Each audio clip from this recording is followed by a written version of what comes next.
उन सभी बलिदानियों को भी आदरपूर्वक नमन करता हूं।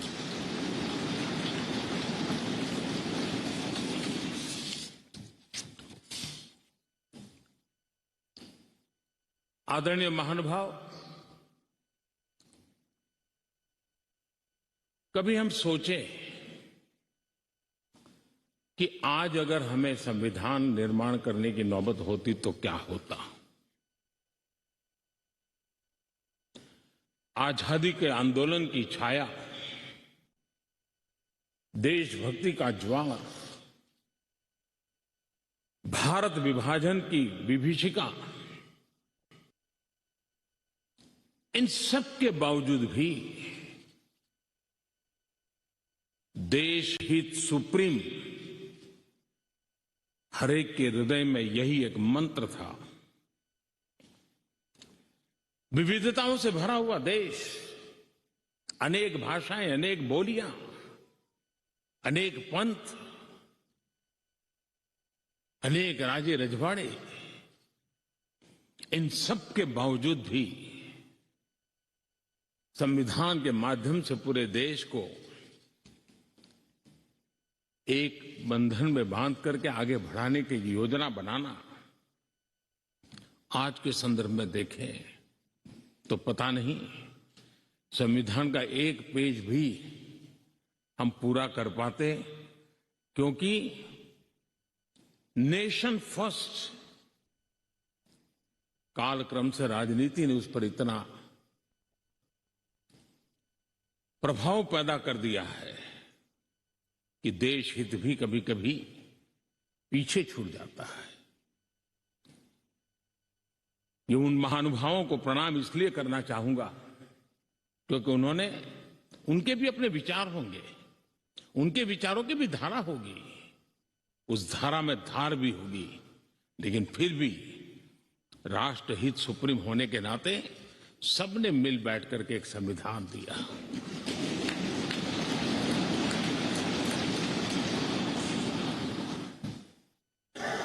साथियों, हमारा संविधान ये सिर्फ अनेक धाराओं का संग्रह नहीं है। हमारा संविधान सहस्त्रों वर्ष की भारत की महान परंपरा, अखंड धारा, उस धारा की आधुनिक अभिव्यक्ति है।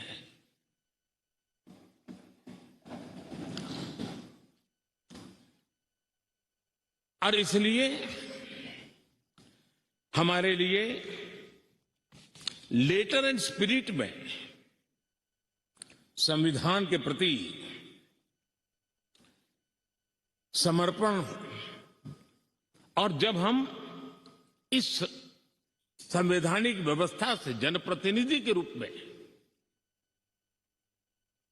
ग्राम पंचायत से लेकर के संसद तक जो भी दायित्व निभाते हैं, हमें संविधान के लेटर एंड स्पिरिट को समर्पित भाव से ही हमें अपने आप को हमेशा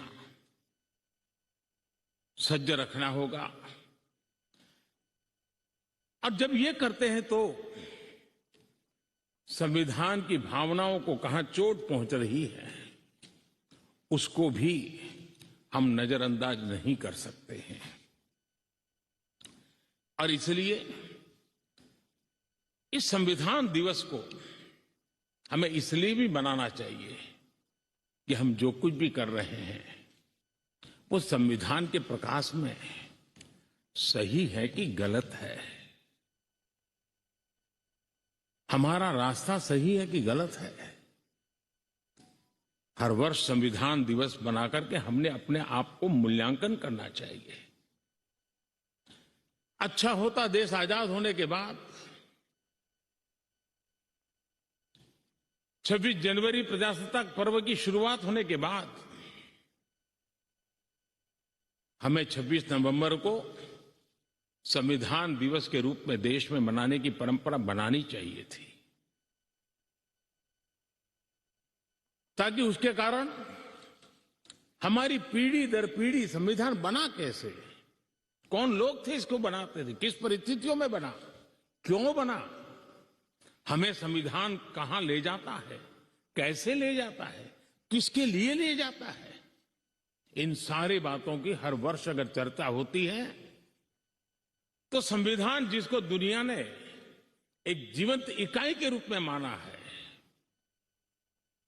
एक सामाजिक दस्तावेज के रूप में माना है, विविधता भरे देश के लिए ये एक बहुत बड़ी ताकत के रूप में पीढ़ी दर पीढ़ी अवसर के रूप में काम आता। लेकिन कुछ लोग इसे चूक गए। लेकिन जब बाबा साहब आंबेडकर के 125वीं जयंती थी, हम सबको लगा कि इससे बड़ा पवित्र अवसर क्या हो सकता है कि बाबा साहब आंबेडकर ने इस देश को जो बहुत बड़ा नजराना दिया है उसको हम हमेशा हमेशा के लिए स्मृति ग्रंथ के रूप में याद करते रहें। और इसी में से, और मुझे याद है जब सदन में इस विषय पर मैं बोल रहा था 2015 में बाबा साहब आंबेडकर की 150वीं जयंती के निमित्त इस काम की घोषणा करते समय, तब भी विरोध आज नहीं हो रहा है, उस दिन भी हुआ था कि 26 नवंबर कहां से ले आए, क्यों कर रहे हो, क्या जरूरत थी। बाबा साहब आंबेडकर का नाम हो और आपके मन में ये भाव उठे, ये देश अब सुनने के लिए तैयार नहीं है।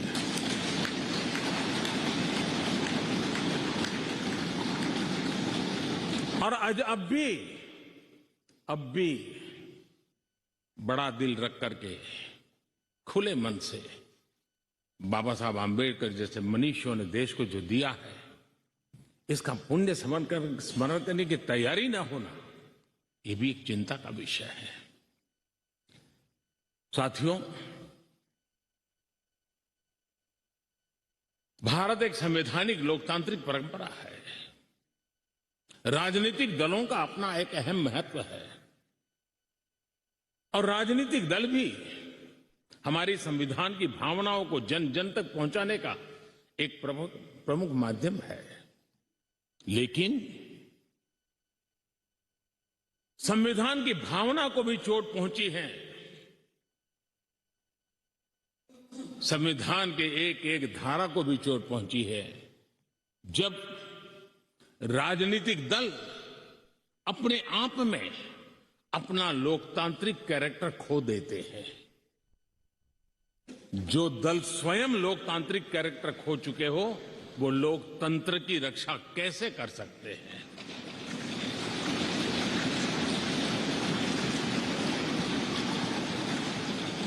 आज देश में कश्मीर से कन्याकुमारी, हिंदुस्तान के हर कोने में जाइए, भारत एक ऐसे संकट की तरफ बढ़ रहा है जो संविधान को समर्पित लोगों के लिए चिंता का विषय है, लोकतंत्र के प्रति आस्था रखने वालों के लिए चिंता का विषय है, और वो है पारिवारिक पार्टियां।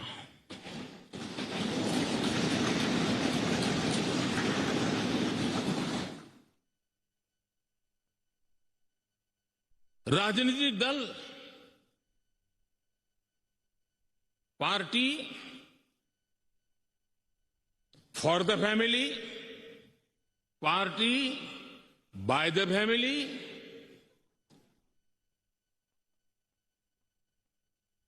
अब आगे कहने की जरूरत मुझे नहीं लगती है।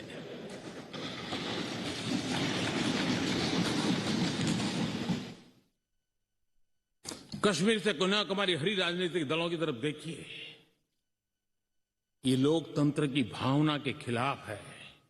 संविधान हमें जो कहता है उसके विपरीत है। और जब मैं ये कहता हूं कि पारिवारिक पार्टियां, इसका मतलब मैं ये नहीं करता हूं कि एक परिवार में से एक से अधिक लोग राजनीति में ना आए। जी नहीं, योग्यता के आधार पर जनता के आशीर्वाद से किसी परिवार से एक से अधिक लोग राजनीति में जाएं, इससे पार्टी परिवारवादी नहीं बन जाती है। लेकिन जो पार्टी पीढ़ी दर पीढ़ी एक ही परिवार चलाता रहे, पार्टी की सारी व्यवस्था परिवारों के पास रहे, वो लोकतंत्र, स्वस्थ लोकतंत्र के लिए सबसे बड़ा संकट होता है। और आज संविधान के दिवस पर संविधान में विश्वास करने वाले, संविधान को समझने वाले, संविधान को समर्पित सभी देशवासियों से मैं आग्रह करूंगा कि देश में एक जागरूकता लाने की आवश्यकता है। जापान में एक प्रयोग हुआ था।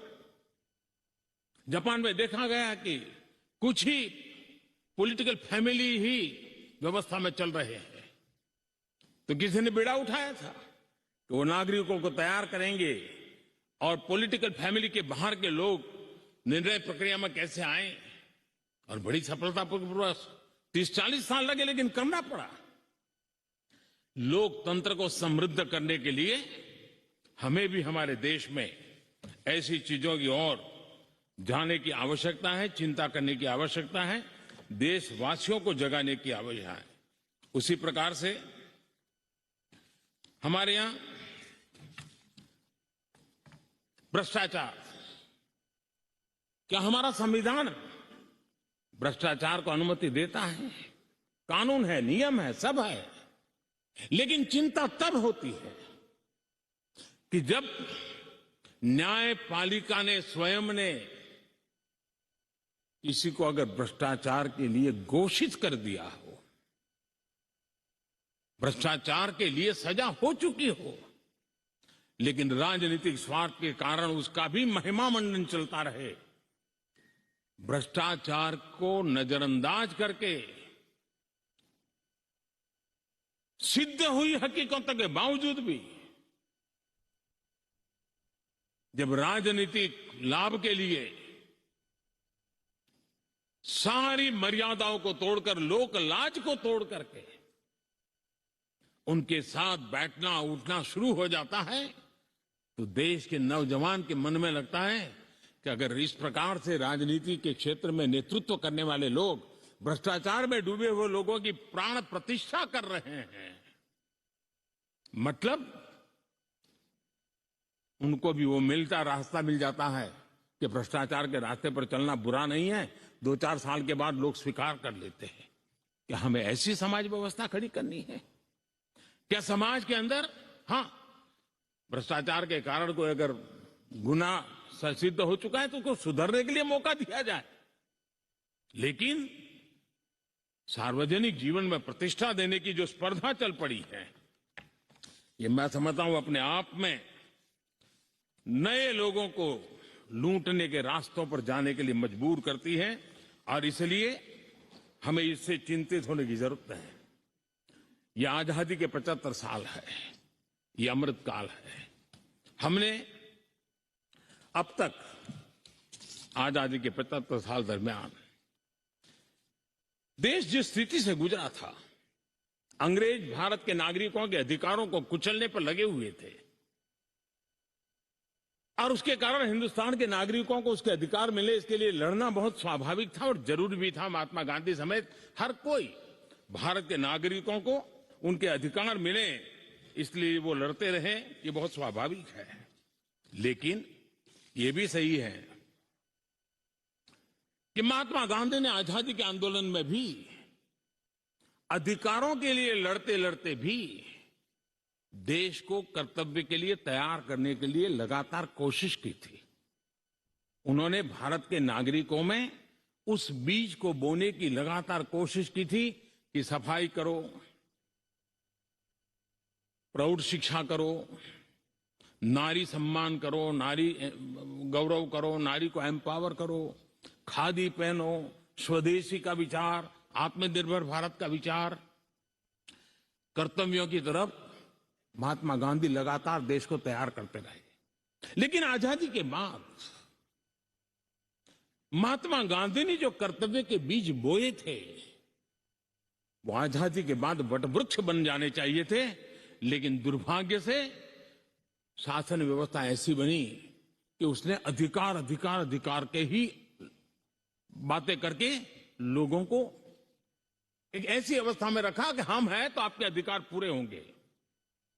अच्छा होता देश आजाद होने के बाद कर्तव्य पर बल दिया गया होता तो अधिकारों की अपने आप रक्षा होती।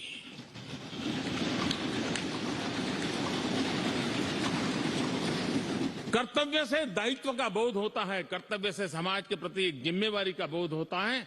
अधिकार से कभी कभी एक याचक वृत्ति पैदा होती है कि मुझे मेरा अधिकार मिलना चाहिए, यानी समाज को कुंठित रखने की कोशिश होती है। कर्तव्य के भाव से सामान्य मानवीय के जीवन में एक भाव होता है कि ये मेरा दायित्व है, मुझे इसको निभाना है, मुझे करना है। और जब मैं कर्तव्य का पालन करता हूं तो अपने आप किसी के अधिकार की रक्षा हो जाती है, किसी के अधिकार का सम्मान हो जाता है, किसी के अधिकार का गौरव हो जाता है, और उसके कारण कर्तव्य भी बनते हैं और अधिकार भी चलते हैं और स्वस्थ समाज की रचना होती है।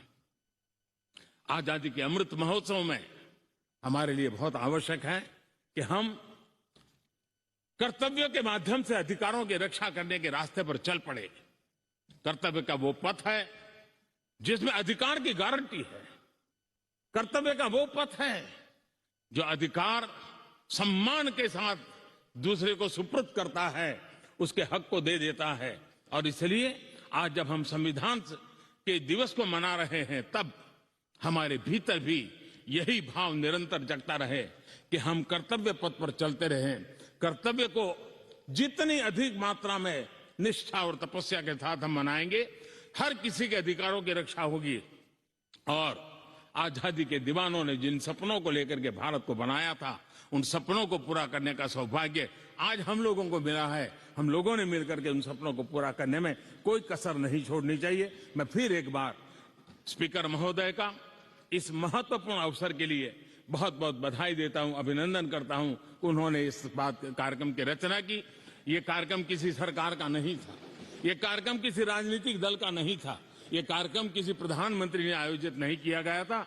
ये सदन का गौरव होते हैं स्पीकर, सदन का ये स्थान गौरवपूर्ण होता है। स्पीकर की एक गरिमा होती है, बाबा साहब आंबेडकर की गरिमा होती है, संविधान की अपनी गरिमा होती है। हम सब उन महान पुरुषों को प्रार्थना करें कि वो हमें शिक्षा दें ताकि हम हमेशा स्पीकर पद की गरिमा बनाए रखें, बाबा साहब आंबेडकर का गौरव बनाए रखें और संविधान का गौरव बनाए रखें। इसी की अपेक्षा के साथ आप सबका बहुत बहुत धन्यवाद।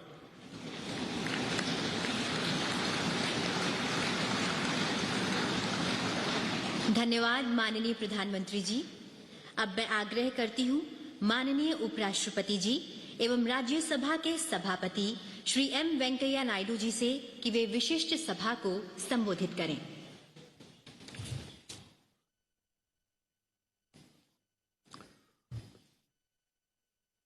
महामहिम राष्ट्रपति जी, माननीय प्रधानमंत्री जी, माननीय लोकसभा अध्यक्ष जी और माननीय संसदीय कार्य मंत्री जी और राज्यसभा में सदन का नेता, राज्यसभा का उपाध्यक्ष और आज इस महोत्सव में भाग लेने वाले सम्माननीय सदस्यगण और विदेशी राजदूतगण और अन्य महानुभाव, बहनों और भाइयों,